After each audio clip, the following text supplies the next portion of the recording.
2003 Homecoming Coronation. I am John Bauer, and this is Carla Fuma. Our theme for this year's homecoming is Top Gun, which was chosen by the GFW High School Student Body. We have a great night planned for you, and we hope you enjoy.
Last year's king, Jesse Goosberg, and last year's queen, Joni Forstner.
Homecoming King and Queen, Travis Ford and Bethany Warren.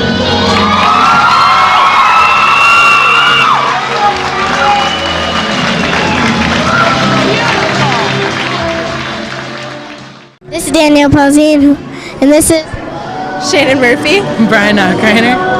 How long did it take you to practice? About a day.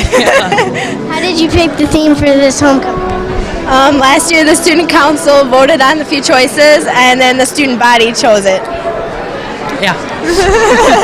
What's your favorite part of the movie? Probably when they're up in the sky, the last scene when they're fighting all the other bad guys off. Yep, Who's going to win the homecoming game this week? We are. Yeah, of course. What's up? What's up, Travis? I don't know. We're standing here right now. No. Well, we just won Homecoming King and Queen, and it was a big surprise for both of us. Yeah, we're shocked. Yes. I think we're in a dream yet. Yeah, that's what we said when we were up on the stage. Did you get scared when the lights went out? Yeah. Yeah. They just pushed you out there. Yeah, they pushed me out there. That freaked the heck out of me. Did your person push you out? Boomer pushed me right out there. I thought I was going to fall off the stage. We're going to win the big football game. So we going to win? We're going to win. We're going to win the game. Thanks for the interview. We'll talk to you later. Okay. You're welcome. Yeah, thank you.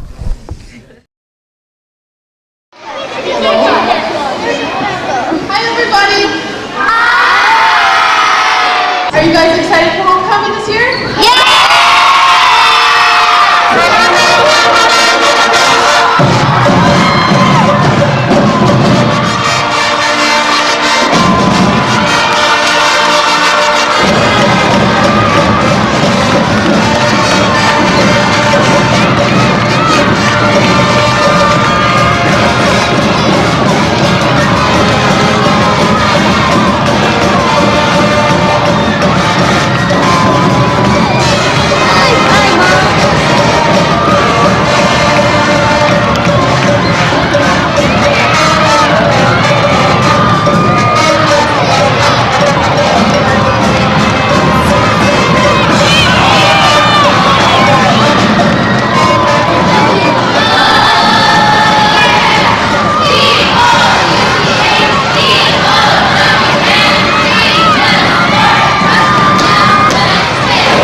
Hi, my name is McCartney Larson, and I'm at the GFW Homecoming game. Let's ask some people what they like about homecoming. Let's go. What's your favorite part about homecoming? Hanging with friends. High five. Good one. The parade and the game. All the students get really excited about it. It's nice to see. Cheerleading. What's your favorite part about cheerleading? Everything. My favorite part about homecoming is the halftime entertainment. The game, I think, and the parade. All the activities in school and the football game. All the fun and activities that we get to participate in. Cool. That I get to see all the people that I graduated with. My son Matt's the center. My friends! The big chicken. Bird. The big bird. Okay. Oh, I think the game. I like the intensity and the action. Powder puff? Football? Oh, it's got to be the football game. Football game. Oh, I love the cheerleaders, I love the dance line, and I love the band uniforms. Watching the band. Okay. The band is the best. The T-Birds just scored a touchdown. Touchdown, Gibbon!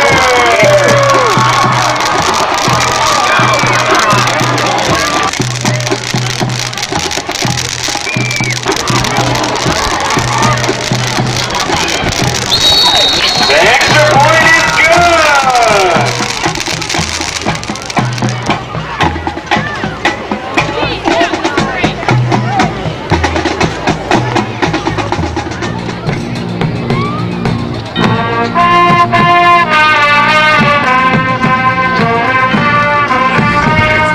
T-Birds just pulled off a homecoming win. Let's go interview the players. Come on. Woohoo!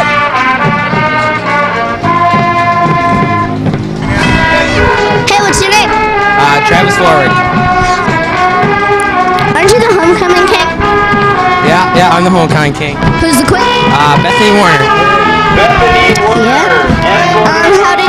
How did you like it? It was fun. It was a lot of fun. We come out to play hard, play some hard-nosed football.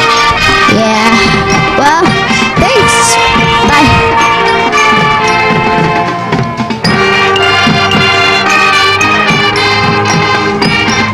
Hey, we're here with a really sweaty man, number 7, and your name is? James Panning. What's your favorite part about homecoming? Playing the football game with all the fans. Do you like all your teammates? Yeah, get along with them all real well. Interviewing number 21, and your name is? Tyler Schwecky. What was the best part of the game? Oh, the ending. Us winning and... Foreign exchange student of the plates is, and your name is? Dominic. What country are you from? I'm from Germany. What do you think of football? Football is a great sport. In Germany, what's the main sport? Soccer, What's the neatest thing about America? the food. Auf Wiedersehen. Auf Wiedersehen. Okay. We're here interviewing Coach Henches. What did you think of the game?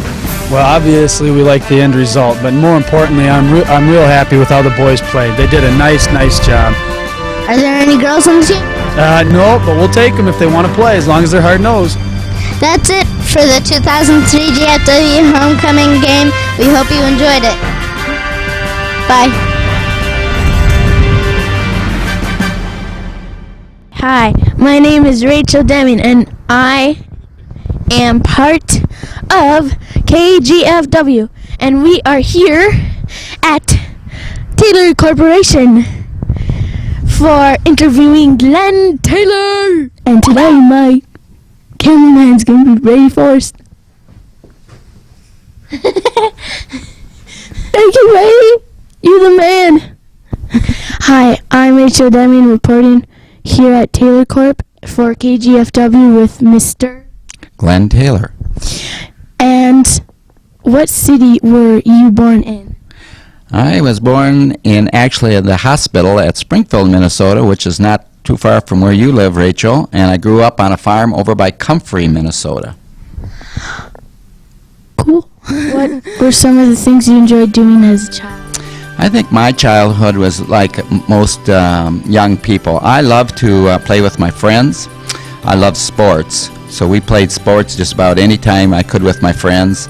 And we went down to like a creek and played down there and horsed around and did things like that. Did you have any pets? Oh yeah, I had lots of pets. I just love animals. So I had, when I was small, we always had kittens and some dogs, and I always got involved with pets. Like we would catch some rabbits and then kind of tame them, and I'd catch some pigeons in the barn and I tamed them. I still have lots of pets today. How many pigeons do you have?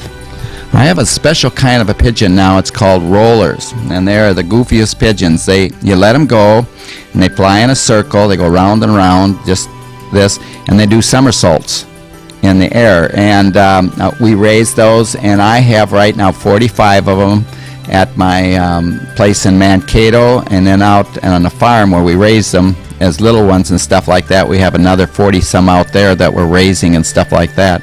So we fly those every day, and they're pretty tame, and they come back in every night into their pen just because they want to be fed, and they'll let you pick them up and pet them and stuff like that. So that's one of the birds that I like. Do you have any favorite kind of music? Yeah, I'm just like probably, well, maybe your dad and mom aren't that old, but I'm kind of one of these guys that still likes the music when I grew up. So it's kind of like the 50s and the 60s and the 70s music and stuff like this here.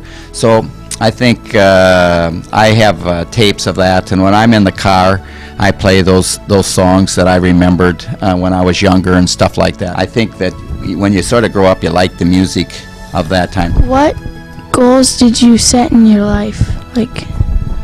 Oh, one time I set a goal that I wanted to be a millionaire. And I didn't even know what a millionaire was, but when I got out of college, I said, I wonder what it would be like, and I wrote a plan of how to do that. And I was one of those really fortunate people. So I wrote down a goal, a plan to do that. A lot of people ask me, was your goal to own the Timberwolves? And I'm saying, nope, I never thought about that. That was never my goal at all. It just sort of kind of happened.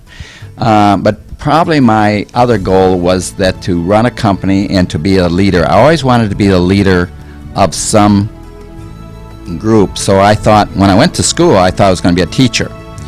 And I got my teaching degree, and I thought someday I'm going to be the superintendent of the school. I want to be the person that leads that. So I've always thought I wanted to be a leader of something. So that's probably the most important goal that I've set for myself, is try to be a leader of some organization and to lead it and to help people and to be successful. Well, getting to work now, what does the word success mean to you? Success is like you set some goal for yourself. It would be the same as if you were a student or if you're working. You kind of say, I'm going to try to get through the 4th grade. I'm going to try to get these grades and do the best I can. And then if you achieve your own goal that you set for yourself, then I call that success. So for me in business, success is that we take a group of people and we try to build a business, and we say we want to build this business up and have jobs for everybody and take care of our customers. And if we do that, then I think we're successful in doing it. So it's like setting your own goal for yourself and then achieving it. And I like to do it with a group of people. That's how I measure success. Who were your role models when you were growing up? I don't have any particular one, but they would be probably growing up in Comfrey. A lot of them were my teachers, because my teachers were very helpful to me. They were some of the neighbors, especially if it was like a neighbor. I had some neighbors that were farmers, and that would answer my questions. I always had a million questions about farming, and a lot of people didn't want to talk about it, but a few people would tell you everything they knew about it. And I think, I'm really appreciative of my mom and my dad for different things. My mom was always like, you got to study hard and do things like that. And my dad was like, work hard and be competitive in sports and stuff like that. So they were really helpful to me to make sure that I ended up being a good student, which I'm really thankful nowadays that they made me do that. What is the most memorable time of your life? They would be kind of things that have to do with your family. They would have to be things like when your children are born, or your children do things that are, like really neat things or stuff like that there. My things are mostly around the things that are like the most important to me are kind of like family things. And I think it's probably, again, not unlike, though I've done some really interesting things in my life, and I've traveled and I've seen some things, but I think the most important ones always come back to family. So it's the natural things of seeing your kids grow up, or seeing your kids graduate, or seeing your kids achieve something like this. You're a dad first above all else. Even if you're a businessman, or even if, some people say I made a lot of money and stuff like this here. Those are all nice things, but they are probably not your best things that you remember. When people look back at your life, how do you want to be remembered? I want to be remembered as being a good person, a caring person. That I wanted to more get down that when it really got down to it, that Glen cared about people and he helped people, and that he used his resources, meaning kind of like money or my God-given gifts, to help other people. That's what I think would be my most important goal, or kind of a wish would be, that I'd be remembered for. I'm a really big fan of Timberwolves. Who inspired you to be the owner? Well, it didn't work out that way, Rachel. The way it worked out is that they were going to leave Minnesota, and I think they couldn't find anybody else that would buy the club and take it. So I don't know if I got inspired, but all of a sudden I went up there and looked at it, and I thought, I could probably do it. I could probably make it be a successful team. I could probably make it be a profitable team, a good business, and do it the right way. So it was just one of those things that happened all in 1 week, and it's been really fun. I'm a big fan of the Timberwolves, and I'm going up there tonight, and I hope we win. And I'm just like you. I yell and scream, and sometimes I'm really happy, and sometimes I'm really sad, and I'm more of a fan than anything else. So I really enjoy it. I'm glad you're a fan. Well, thanks for the interview. Well, I got one more thing to say. The most important thing I want to tell you and your audience, the most important thing that's happened to me is that I got a good education. I couldn't have been the owner of the Timberwolves. I couldn't have probably had the chance to do the things as a father or being a businessman or all these things that I have, and you kids are all kind of in small towns, kind of growing up. But I'm to tell you is, even though you're really young now, you guys do the very best you can at school, because if you do good at school, then when you get older, like myself, well, not this old, but as you get older, like 20 or 21, and you get and this type of stuff, you can choose what you want to do in life, and the education allows you to do that. So I know it's hard when we're young to remember to be a good student.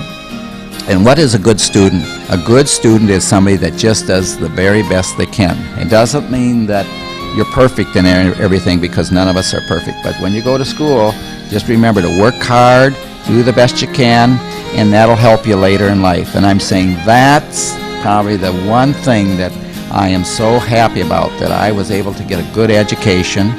And even though I went to a small school, I got a good education. Then I went to Mankato here, which is a public institution, but they gave me a good education. So we in Minnesota here have a chance to get a good education, and we must not miss that opportunity. So Rachel, you and your friends here, that's what I hope that you will remember from this interview. Thanks very much. You're very welcome.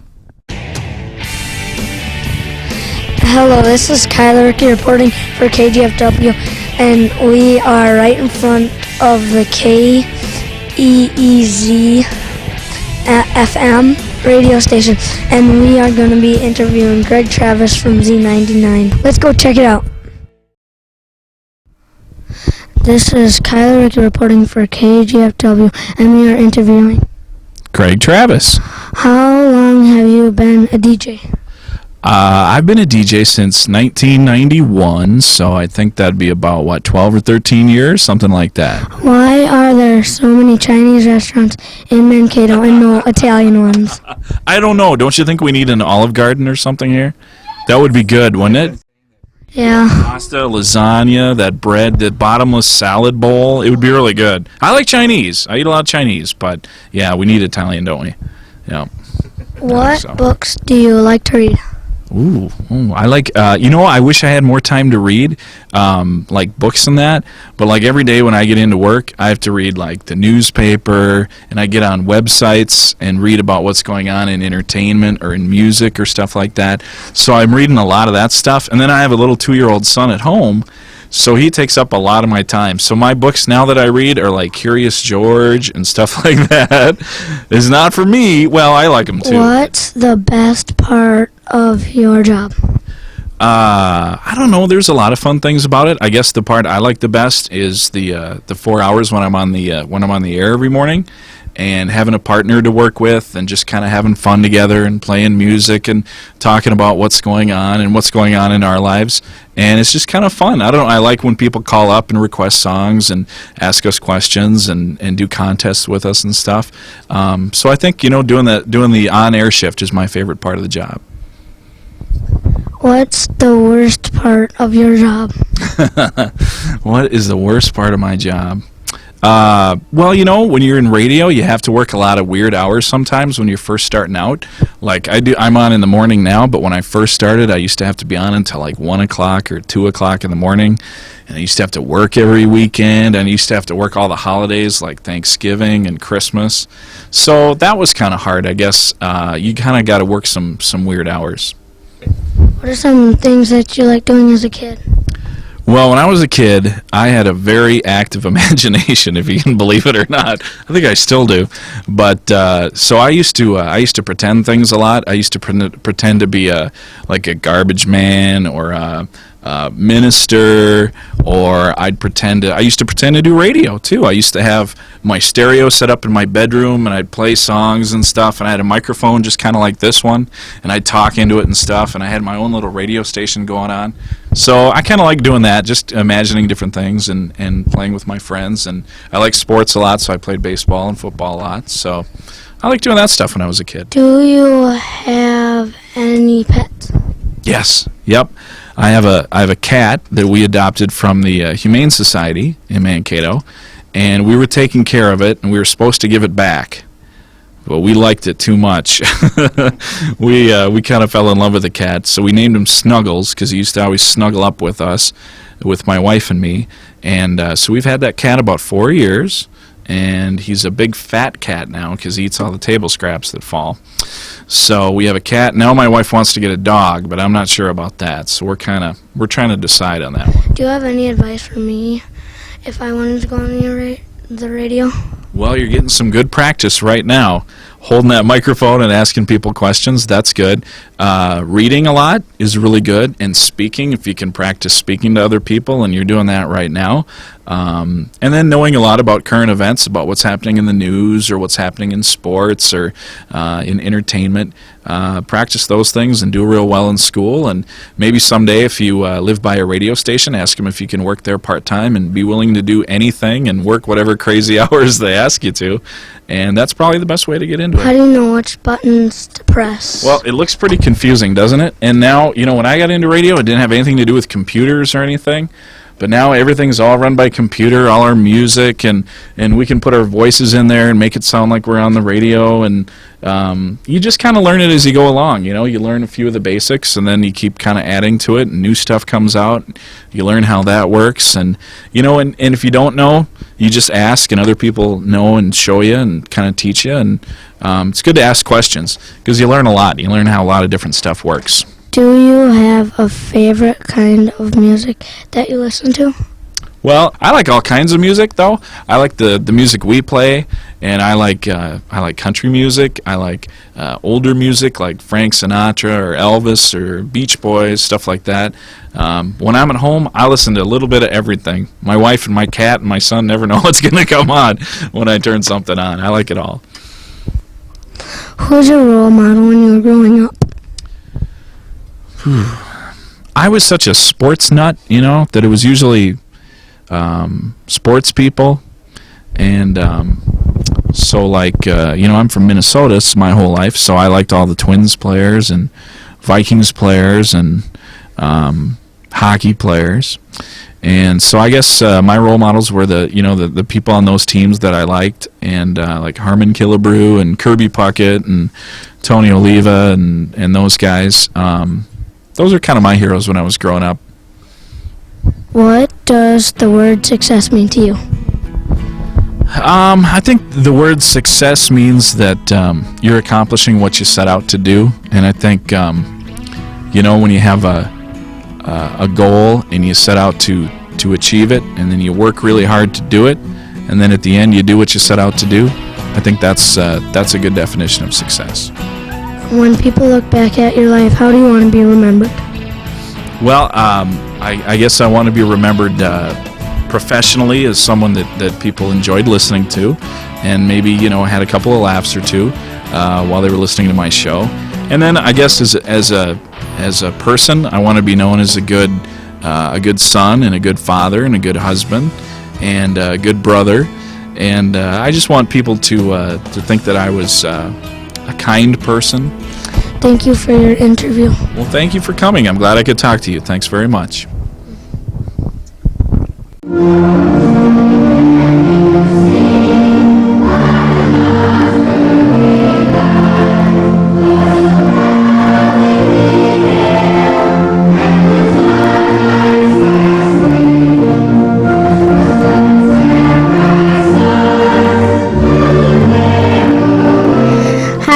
Albert, reporting for KGFW, and today we're doing a veteran special and we're interviewing. This is Marion Woods. Were you drafted or did you enlist? I enlisted. Where were you living at the time? On a farm by near St. George, Minnesota. What were your first days like in the service? Different. But they were pretty regimented. What was boot camp or training camp like? Well, we had a certain number of things to do. We get up in the morning and at a certain time, and I guess the first thing that happened, though, we were greeted by our drill instructor when I went to San Diego, California, to Marine Corps boot camp, and I went to, the first thing we were greeted with was our drill instructor, and he informed us that his words were, for the next, at that time it was 8 weeks. For the next 8 weeks, he said, I am your father, your mother, and almost your God. And that was a statement we were greeted with, I think, the first hour we were there. Which war did you serve in? World War II. Where exactly did you go? We were in the Pacific. We went by ship to Hawaii, and then I was on Guam, And from Guam, we went to a place called Iwo Jima. What was your job or your assignment? I was in an infantry company. Tell me about your most memorable experiences. Well, that's a little hard. I think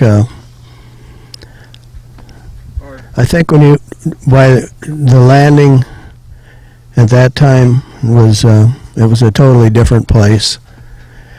And I guess the thing you remember the most is your friends and those that didn't come back. And being done, and one of the things I'll always remember is getting back on the ship when we left.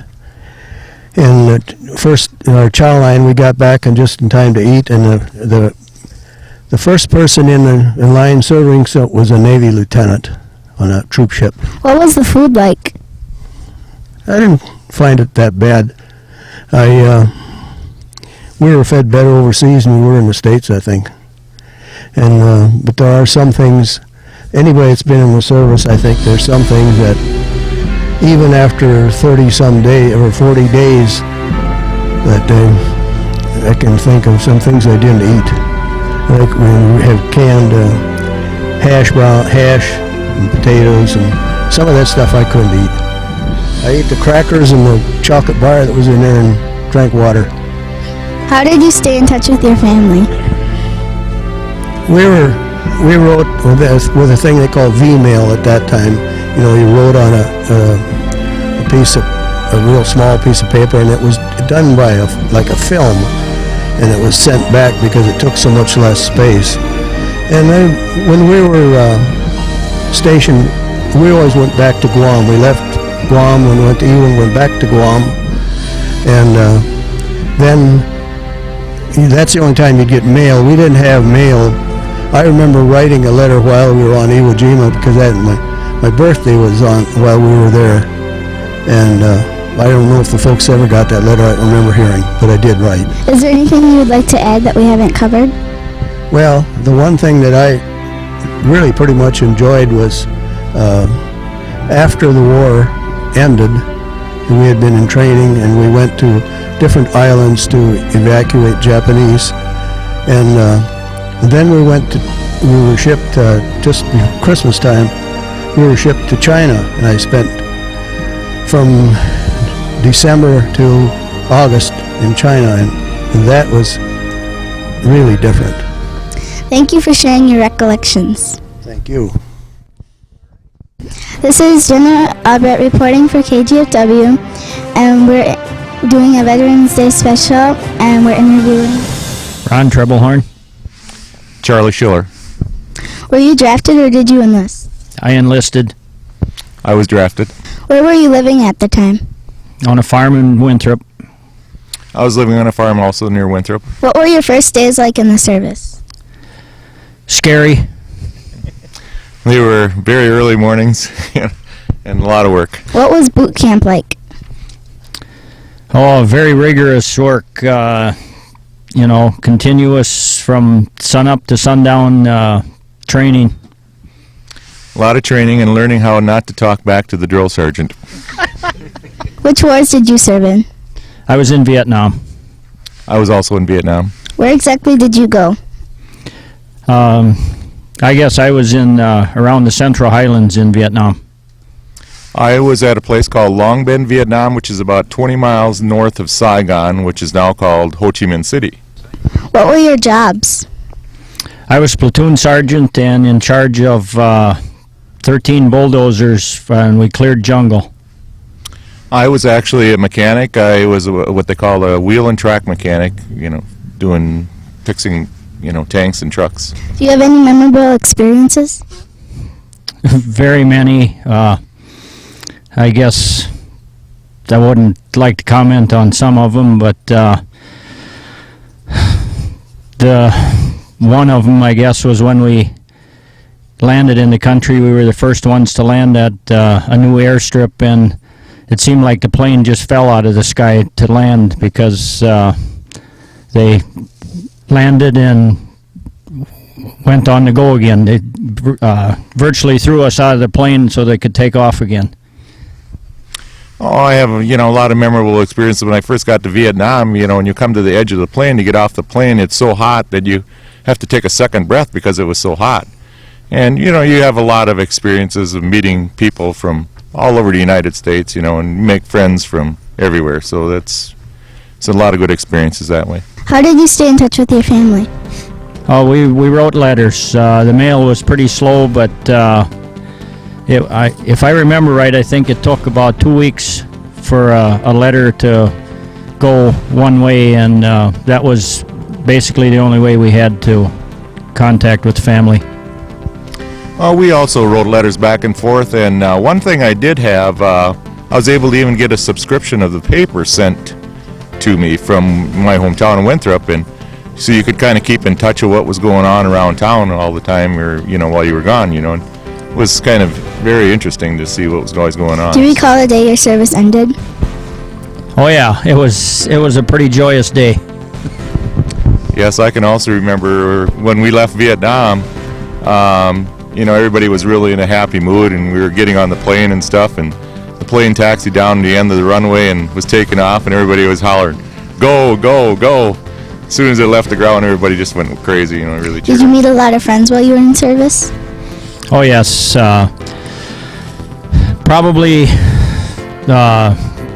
so many that we can't even keep track of them all anymore, as everybody goes their own way in the world, but met people from all over the United States, which was very interesting. Yes, I also, you meet a lot of really interesting people, and you don't really get in touch with a lot of them people anymore like you should, It'd be interesting to see what they're doing nowadays, but we just went our separate ways when we were out of the service. Is there anything you would like to add that we haven't covered? I don't really know. I guess just like to thank you for this interview. I think you guys are doing a great job, and keep up the good work. Yes, I think you did a really good job, so yeah, I guess that's all I have to say to you. Thank you for your recollections. Thank you. Thank you. First of all, I'd like to say thank you to my camera person. Your name is? Louise Vogel. What did you think of the interviews today? I thought they were very good. Was there anything that really caught your interest? All of it. Thank you for watching our Veterans Day special. Hi, this is Shauna Madison reporting for KGFW, and today we are going to interview Santa Claus. Hello! Merry Christmas. Shauna? Yeah. Oh, can I sit down by you?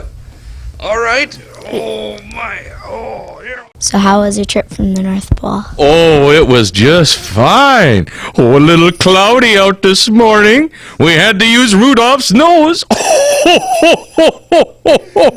Oh, yes. What kind of things do you feed the reindeer? Oh, the reindeer love little pellets.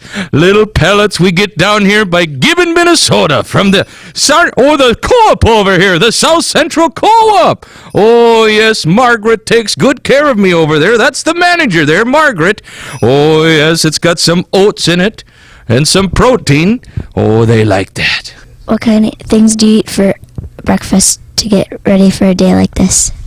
I honestly have to tell you, cookies. Oh, boys and girls, I'm preparing myself for Christmas Eve. Ho, ho, ho, ho, ho. Have the elves been hard at work? Oh, yes, the elves have been very busy, boys and girls. Oh, my, as we speak, they're making little dollies today. Oh, yes. Oh, the elves have been special. And did you happen to see the movie Elf? Saw the movie All of the Other Reindeer. You did? Oh, yes, the reindeer. They're pretty famous, aren't they? Prancer and Rudolph and Oliver. Oh, yes. What's Mrs. Claus doing today? Oh, she's doing some last-minute Christmas wrapping and definitely making some homemade soup. Do you have a Christmas tree? Oh, yes, I do. Oh, yes, a beautiful tree at that. It stands about 14 feet tall.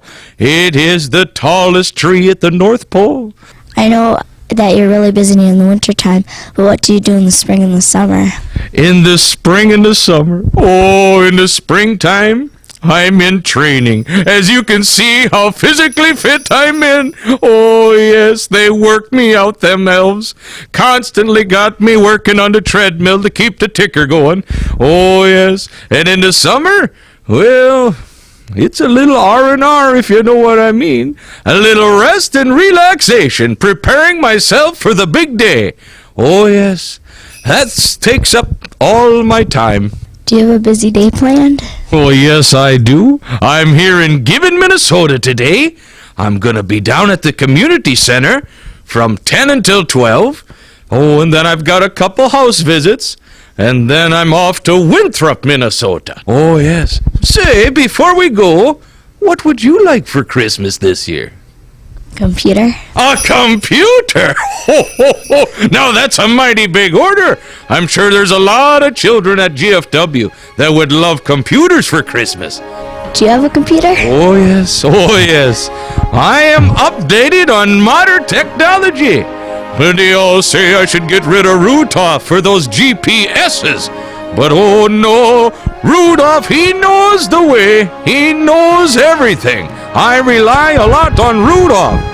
I'll leave them GPSs in the box for now. Okay, happy holidays and Merry Christmas, and we'll see you at the community center. Well, thank you very much, and you have the merriest Christmas now, all right? And so long.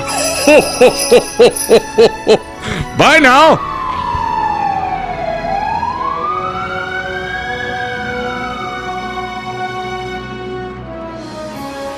Hi, this is Shauna Madison at the Gibbon Community Center. Let's go ask people what their favorite part about the holiday is. What's your favorite part about the holidays? When Santa Claus comes. I like presents. Hi, I'm Bruno. My favorite part is about Santa. Christmas services on Christmas Day and Christmas Eve. Santa Claus. When Santa Claus comes to our house. Getting all the presents. I think getting together with friends and family. Opening presents. What he said. Family, definitely family. About decorating Christmas trees. Oh, everybody getting together and seeing Santa Claus and eating all the food that I baked. Thank you. Opening presents. Bringing presents. Presents. Getting the family together. All the good food. All the Christmas lights. Opening up presents. Presents. Santa. Jingle bells. Eating lutefisk, the best part of all. The smell, the aroma, it's excellent. You have to try some yet this year. It smells really bad.